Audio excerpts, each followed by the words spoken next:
Hi guys, this is MD Nuruddin Islam and welcome back to Tech Bangla Academy Pro. আজকের ভিডিওতে আমি আপনাদের সাথে আলোচনা করব Redmi Note 11 T5G ফোনটি নিয়ে।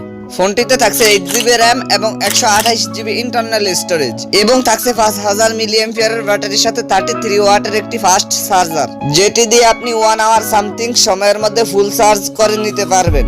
বন্ধুরা, তার আগে বলে নিতে চাচ্ছি, আপনি যদি আমার এই চ্যানেলে নতুন এসে থাকেন তাহলে চ্যানেলটিকে সাবস্ক্রাইব করে পাশে থাকা বেল আইকনটিতে প্রেস করে রাখুন পরবর্তী আপকামিং সকল ফোন রিভিউ ভিডিওগুলোর নোটিফিকেশন সবার আগে পাওয়ার জন্য। আর যদি অলরেডি সাবস্ক্রাইব করে থাকেন তাহলে টেক বাংলা একাডেমি প্রো চ্যানেলের পক্ষ থেকে অসংখ্য ধন্যবাদ। So let's get started this video.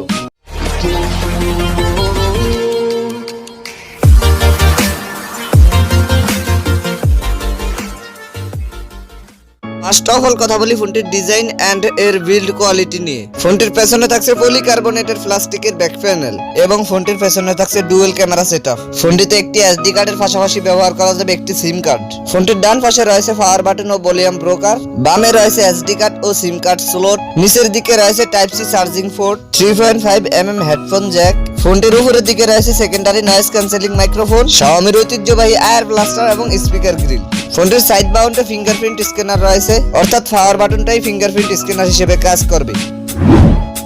Then secondly কথা বলি ফোনটির ডিসপ্লে নিয়ে। 6.6 ইঞ্চির 90 হার্জের একটি আইপিএস এলসিডি ডিসপ্লে, যাতে থাকছে full HD plus resolution.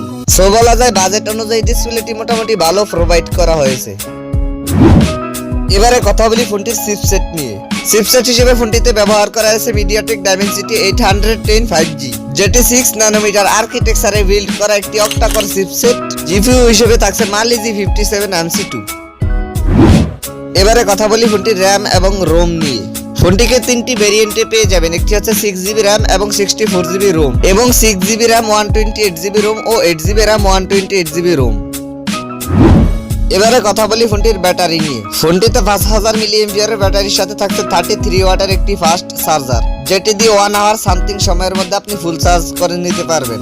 Security হিসেবে সাইড মাউন্টেড ফিঙ্গারপ্রিন্টের সাথে ফেস আনলক সুবিধাটিও থাকছে ফোনটিতে এবং সাইড মাউন্টেড ফিঙ্গারপ্রিন্টটি যথেষ্ট ফাস্ট কাজ করছিল এবং সেই সাথে থাকছে ফোনটিতে Android 11। এবারে কথা বলা যাক ফোনটির ক্যামেরা সেকশন নিয়ে। ফোনটির রিয়ারে থাকছে ডুয়াল ক্যামেরা সেটআপ, যার মেইন সেন্সরটি 50 মেগাপিক্সেলের এবং থাকছে 8 মেগাপিক্সেলের একটি আলট্রা ওয়াইড সেন্সর। ফোনটির ফ্রন্টে থাকছে 16 মেগাপিক্সেলের একটি সেলফি ক্যামেরা। ফোনটির রিয়ার ক্যামেরা দিয়ে সর্বোচ্চ 4K রেজুলেশনে ভিডিও শুট করতে পারবেন। সো বলা যায় বাজেট অনুযায়ী মোটামুটি ভালো মানের সেন্সর ব্যবহার করা হয়েছে ফোনটিতে। ফোনটির কানেক্টিভিটি নিয়ে বললে ফোনটিতে 5G 4G উভয়টাই সাপোর্ট করছে এবং ব্লুটুথ 5.1 রয়েছে এই ফোনটিতে। এবারে কথা বলি ফোনটির প্রাইস নিয়ে। ফোনটির 6GB RAM 64GB ROM ভেরিয়েন্টটি ইন্ডিয়াতে লঞ্চ করা হয়েছে 16999 রুপিতে এবং ফোনটির 8/128 ভেরিয়েন্টটি 22 থেকে 25,000 এর মধ্যে লঞ্চ করার সম্ভাবনা রয়েছে। তো বন্ধুরা, এই ছিল আমাদের আজকের ভিডিও। আশা করি ভিডিওটি আপনাদের ভালোই লেগেছে। যদি ভিডিওটি আপনাদের ভালোই লেগে থাকে তাহলে ভিডিওটিতে একটি লাইক দিয়ে দিবেন, কমেন্ট করে জানাবেন কেমন লাগলো। আপনার ফ্রেন্ডদের সাথে শেয়ার করতে একদমই ভুলবেন না, আর আমার চ্যানেলটা সাবস্ক্রাইব মাস্ট। দেখা হচ্ছে পরবর্তী ভিডিওতে। চিল দেন, টেক কেয়ার, আসসালামু আলাইকুম।